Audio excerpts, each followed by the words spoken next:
My family and I recently survived an hour of torture. Let's talk about that.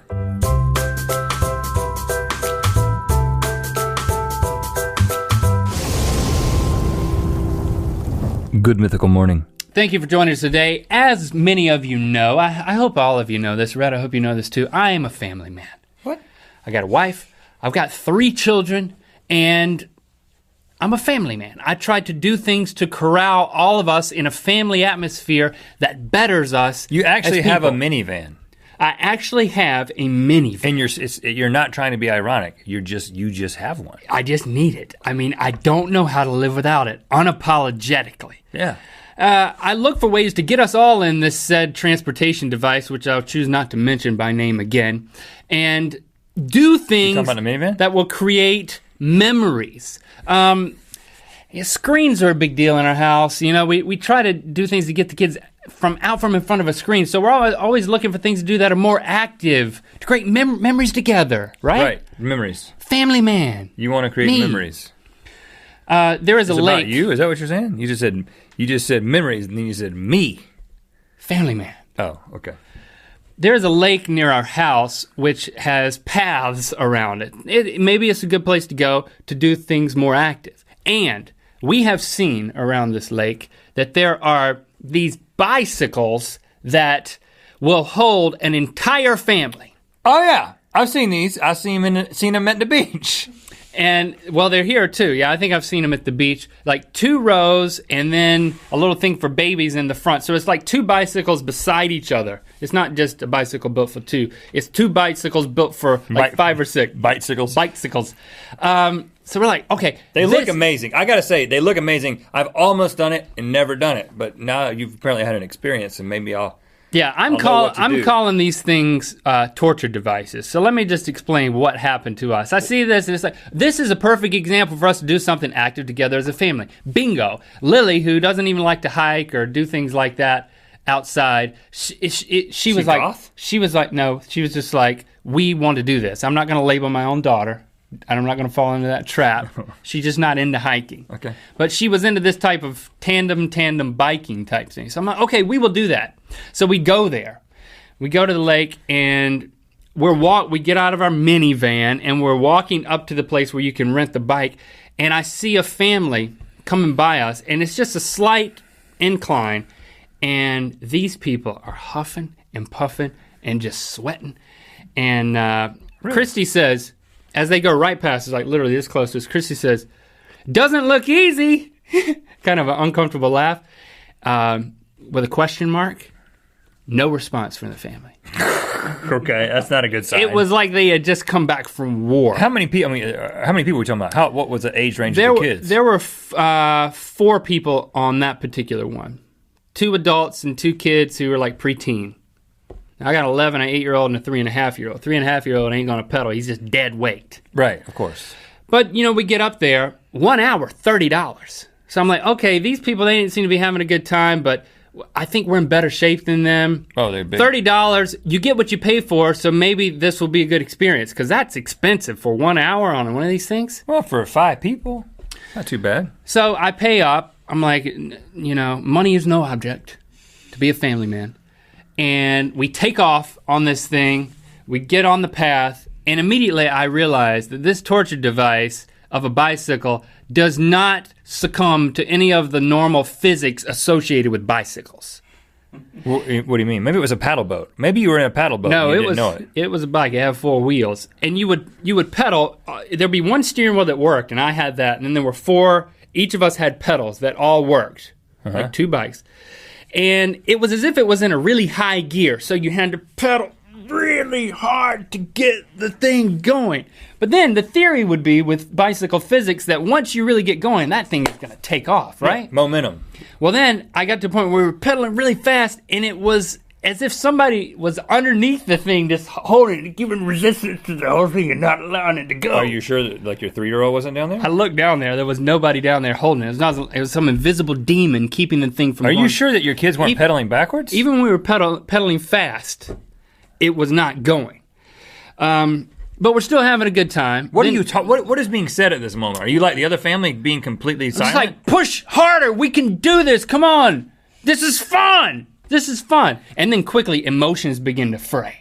And it's like, who went first? It's so difficult to pedal this thing. Are you pedaling the wrong direction? Oh, is this you and your wife? It's like, my legs aren't long enough. Yeah, this is just me talking. Oh, this is... No, this is all the kids. We're switching people around so they can reach pedals and stuff like that. And the thing will just not go. We're on flat ground and a kid on training wheels is passing us. Yeah. Literally. There's something wrong with these bikes. Listen, they will not go. I've seen large people down at Venice Beach on these things, and they're just like eating ice cream and doing it at the same time. There's some sort of governor on these things. Yeah, I don't know. You went to the wrong place, man. So then we hit the first hill, and I'm like, this is not going to go. I have to uphill. Uphill. Okay. I got to go up this hill, and I'm thinking, this is going to be bad. I've got to start to go into motivational dad mode. Did the guy who rented this have any words of advice? No warnings, no nothing. Huh. He was just like, give me your $30 and your ID. He had to keep my ID. Oh, wow. And he made a copy of it. You better watch out. That's the scam right there. Yeah, he made a copy of it. He is you now. So I have to do a motivational speech, and I'm like, all right, kids and wife, we're about to hit this hill, and we've got to be full steam ahead. We've got to give this thing all we've got. Lando's like, he's not pedaling anything. I'm like, we got to do this. So I just start counting the strokes. I'm like, 1, 2, 3. We're going to make this thing. We're going to do it. We're going to do it. And I said, just pedal like your life depends on it. And Christy started getting into it. And she was like, yeah, it's like there's lava down below us. It's like if we don't make it to the top, we'll lose a family member. What? If we don't make it to the top, we'll lose a family member. She said that. You realize a 3-year-old takes that seriously. So all of a sudden he's like, how do I get through the pedals? Well, Lily said, which one? Oh, that's smart. It mattered to her. The youngest one. She was like, Lincoln. If it's Lincoln, I'm not pedaling. That's what she said. Really? Yeah. Wow. How do you think Lincoln felt? You got felt? a lot of things to work on. So, but we made it to the top of this hill. You did it. And then we got to go down the other side, and it's like, well, that had to be fun going down the hill. That was pretty fun. And then I decided we were going to go off the path. We were going to go into a restricted area. Yeah, since you've got it mastered so well, let's go off-road. And lo and behold, it becomes a life or death situation because we encounter this other hill, and I give the same speech. It's like your life depends on it. Come on, we could lose a family member. Let's push. And then we're going, we're making it. And then all of a sudden we come to a slow stop. Was it like a dirt hill? And I look, no, it's paved, but this thing is steep. And we are only halfway up the hill. And we cannot go any further. And if it wasn't for my leg, all the tension was on my leg, holding this thing from starting to go back down the hill. Now this is a big contraption. Is there a brake? There is a hand brake that won't do anything. It's like a little caliper on one of the wheels. Because I'm off the grid here. They're not supposed to let you go on ones with this type of a incline, right? Or decline if you start going in reverse.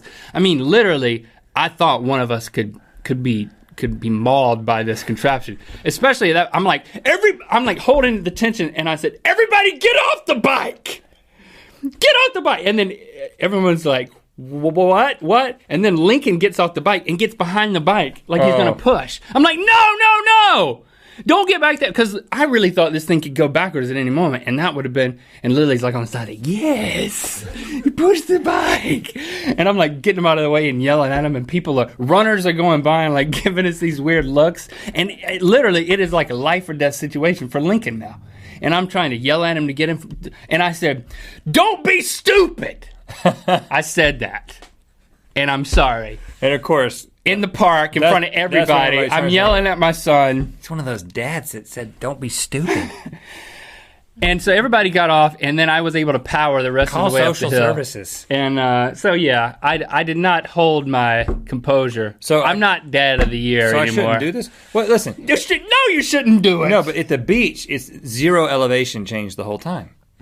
That's where I think that's the key. You can't try to do the hills. You got to just go. $30, 60 minutes later, we all get off the thing, and Lily's like, well, not doing that again. That's how she summed it up, and I totally agree. All right, this episode has been sponsored by Balboa Lake Family Bicycles. I didn't want to mention where it was because I didn't want to poo-poo them. Well, some other lake. You know what time it is. My name is Chelsea from Syracuse, New York, and this is my Big Mac and Cheese. It's time to spin the wheel of mythicality. We've also got a Tumblr, people. There's things tumbling around over on Tumblr, and I mean, it's like the most exciting thing on the internet. Really? Yeah. Are you that excited? Our about it? Tumblr is the most exciting thing. People have become addicted to it. Rhett thinks he is Hawkman. Hey, Hey, what's up? do you see that? Do you see that? Do you see that down there? An underdeveloped lat muscle. Is that a feather? No, it's a little bit of your neck I hair. think it's a feather. I think it's neck hair coming down from like your... I think I've got a feather sprouting. It's probably just something you should shave. Why? Actually, that's not how my wings work.